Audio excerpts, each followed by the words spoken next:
विलयन किसे कहते हैं? विलयन दो या दो से अधिक समांगी मिश्रण को क्या कहते हैं? विलयन कहते हैं। विलयन जो होता है ना, दो चीज़ों से मिलकर बनता है। नंबर 1 विलायक, नंबर 2 विलेय।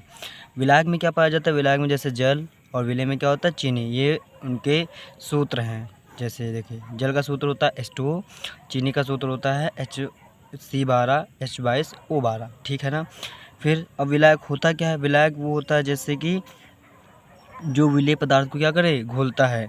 यहाँ पर लिखना पड़ेगा विलायक क्या होता है?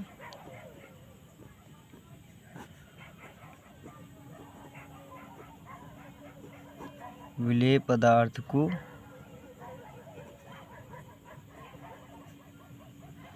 घोलने में सहायक होता है। विलेय पदार्थ को घोलने में सहायक होता है।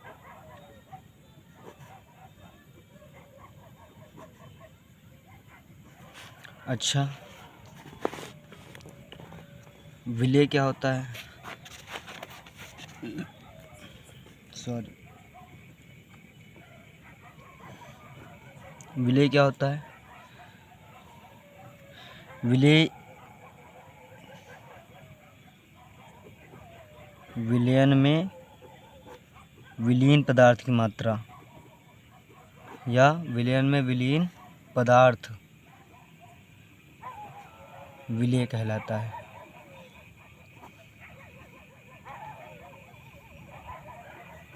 क्या कहलाता है? विलेय कहते हैं। अब हम थ्योरी तो कराएंगे नहीं, क्योंकि थ्योरी पहले के इसमें देख लेते हैं न्यूमेरिकल, जो कि ज़्यादा इम्पोर्टेंट होते हैं। थ्योरी हम बेसिक कंप्लीट करवा देंगे, ठीक है ना। तो अब बात करते हैं इसमें न्यूमेरिकल की। बात करते हैं काहे की? न्यूमेरिकल की बात करते हैं। अब न्यूमेरिकल,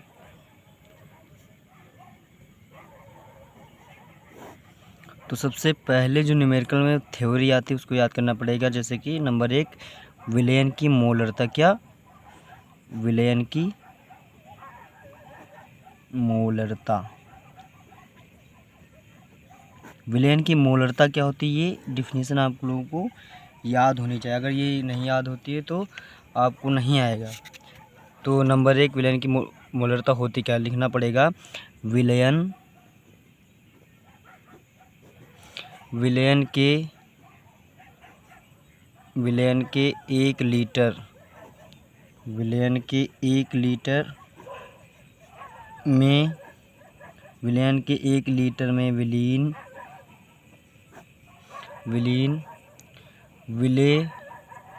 विलेय को इंग्लिश में क्या कहते हैं? सल्यूट। क्या कहते हैं? सल्यूट। सल्यूट के मोलों की संख्या, सल्यूट के मोलों की संख्या, सल्यूट के मोलों की संख्या, मोलों की संख्या, मोलों की संख्या विलयन की क्या कहते हैं? मोलरता कहते हैं। मोलरता कहते हैं।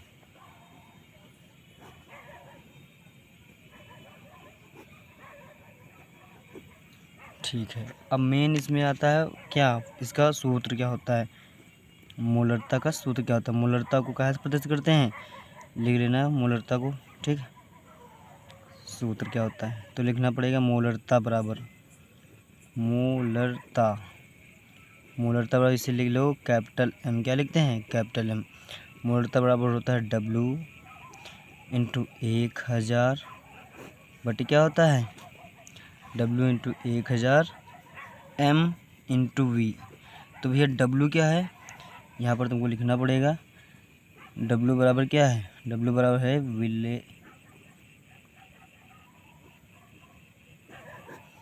विलेय का भार। ये क्या है?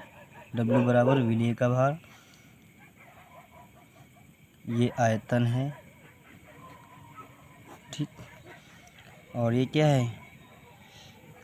M बराबर ये है अणुभार।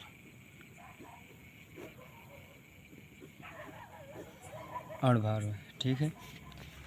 तो ये आप लोगों को याद करना पड़ेगा। अब मेन आती है बात क्या? अणुभार कैसे निकाला जाता है, लिखना पड़ेगा अणुभार कैसे निकालते हैं। सबसे पहले आप लोगों को अणुभार निकालना आना चाहिए, क्योंकि अगर अणुभार नहीं निकाल पाए तो आपके ये क्वेश्चंस हो नहीं पाएंगे। तो सबसे पहले अणुभार निकालने की ट्रिक्स तो है नहीं, लेकिन समझा देंगे कि अणुभार निकाला कैसे जाता है। अणुभार जैसे कि H2 क्या आता है, H2, इसका अणुभार कैसे निकाला जाएगा। तो आप लोगों को पता है कि हाइड्रोजन की जो अणुभार होता है, हाइड्रोजन का अणुभार कितना होता है, हाइड्रोजन का अणुभार होता है 1, ठीक है। उसी तरह ऑक्सीजन का कितना होता है, ऑक्सीजन का होता है 16। तो बात वही है, तो जैसे H2 लिखा है तो H2 प्लस का O लिख देते हैं। H कितने हैं, H 1 है तो इससे 2 से मल्टीप्लाई, फिर यहाँ पर O कितने हैं 16, तो 2 1 कम 2 हो जाएगा, फिर कितना है 16, ये हो जाएगा कितना 16 2 18। तो मतलब H2O का जो अणुभार होगा वो कितना होगा, H2O का अणुभार 18।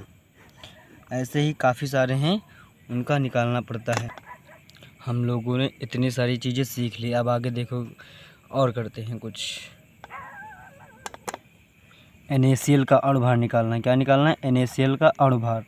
तो हमें पता है Na का मतलब क्या होता है, Na का मतलब होता है सोडियम, और Cl का मतलब क्या होता है, क्लोरीन। तो Na का अणुभार कितना होता है, Na का अणुभार 23 होता है, और Cl का अणुभार कितना होता है, Cl का होता है 17।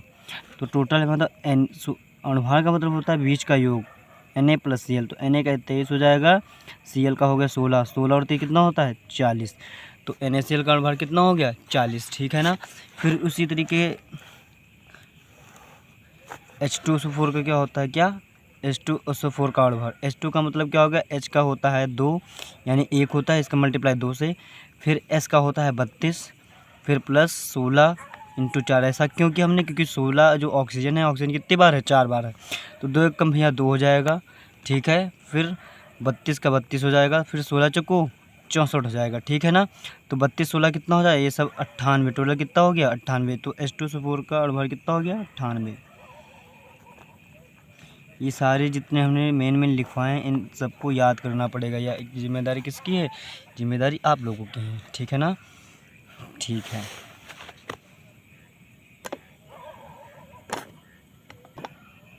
अब स्क्रीन पर ये क्वेश्चन आपकी आ रहा होगा, जैसे कि दिया है इसमें कि W बराबर दिया, नंबर 1 पहला क्वेश्चन डाले, W बराबर दिया है इसमें 585 ग्राम। हमेशा जो भार होता है काहे में आता है, हमेशा जो भार हो वो काहे में होता है, ग्राम में होता है, ठीक है। फिर इसमें दिया है V बराबर, V का मतलब क्या होता है, आयतन जो होता है ना वो हमेशा काहे में होता है, हमेशा छोटी वैल्यू में लिखा होता है, ml में होता है। जैसे कि जो भार होता है वो ग्राम में होता है, और आयतन क्या होता है, ml में होता है, ठीक। ml का मतलब क्या होता है, मिलीमीटर, क्या होता है मिलीलीटर, क्या होता है ml का मतलब मिलीलीटर, ठीक। फिर उसके बाद क्या लिखा है, फिर लिखा है किसमें, और इसमें दिया है NaCl। NaCl का क्या निकालना, अणुभार निकालना। NaCl का मतलब क्या होता है, NaCl का अणुभार मतलब सोडियम क्लोराइड, इसका मतलब क्या होता है, सोडियम क्लोराइड,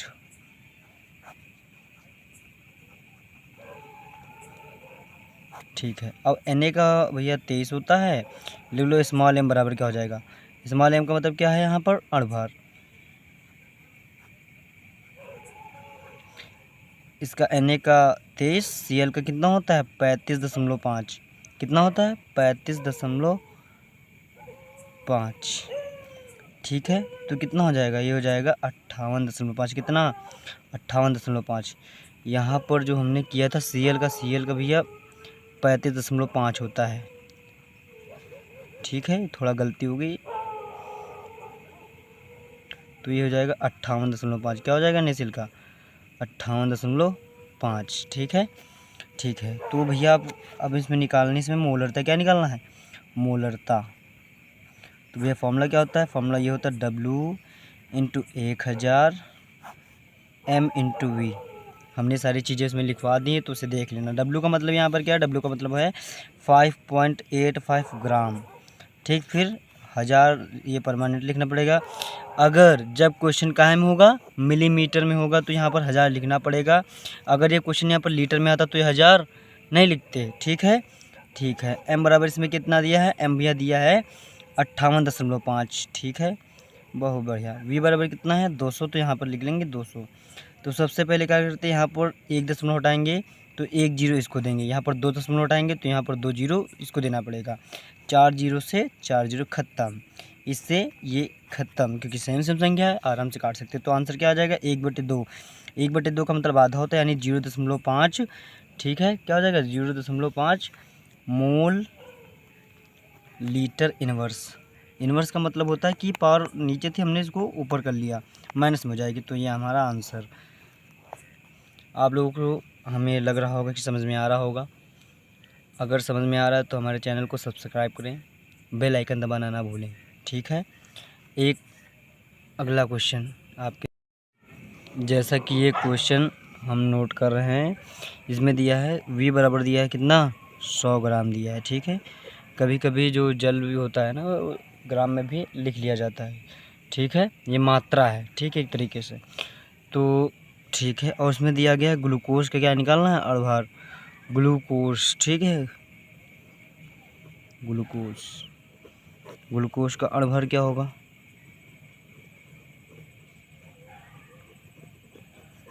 तो फॉर्मूला क्या होता है C6H12O6। तो C का होता भी है 12, तो 12 × 6, क्योंकि 6 लोग हैं, प्लस H का कितना 1 × 12, फिर O का 16 × 6, ठीक है। तो 12 छक्के 72 हो जाएगा, फिर 12 कम 12 हो जाएगा, फिर 16 छक्के 96 हो जाएगा, ठीक है। 6 2 8 2 10 का 0, 9 1 10 10 8 17 17 1 18, कितना आ गया m बराबर आ गया 18, ठीक है। ठीक, फॉर्मूला क्या होता है मोलरता का, मोलरता का फॉर्मूला ये होता है W × 1000 m × V। तो W का मतलब यहाँ पर कितना है 9, ये हो जाएगा 1000, m का मतलब 180, और V का मतलब क्या है यहाँ पर 100। 0 से 0 ख़त्म, 1 जीरो से ये 0 ख़त्म, 9 1 कम 9 9 दूनी 18 का मतलब क्या हो गया 1/2 का मतलब क्या होगा 0.5 मोल लीटर इनवर्स।